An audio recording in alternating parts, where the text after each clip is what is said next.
Raraka teo amin'ny fidinana voalohan'ny fifantsanana avokoa ireo mpikatroka taekwondo malagasy telovavy androany alarobia 2 Aogositra tao amin'ny Palais des Sports Moulay Abdellah nandritra ny andro voalohany amin'ny andehan'ny 12 lalao afrikanina tao aty Rabat Maroc.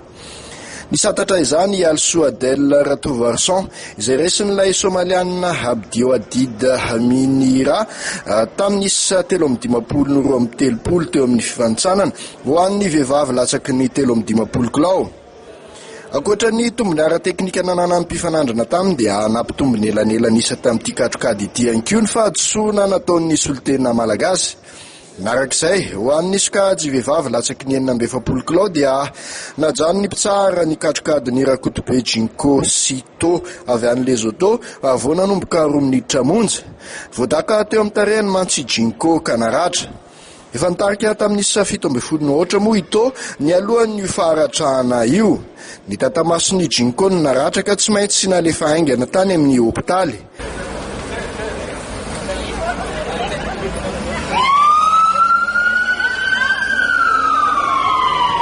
Ary farany dia tsy afaka niakatra tatami Rakoto Anosy Saondra satria niotra 200 gramma ny lanjany. Ity mpikatroka malagasy ity izay tokony ady ho an'ny sokajy latsaky ny 7:40 kilao kanefa dia nilanja 7:40 kilao sy 200 gramma.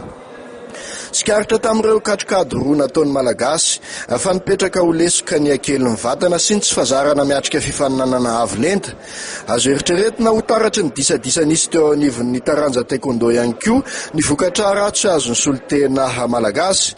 Inona fa azo vokatra tsara ny taekwondo malagasy amin'ny fifaninanana iraisam-pirenena manaraka hatrehany.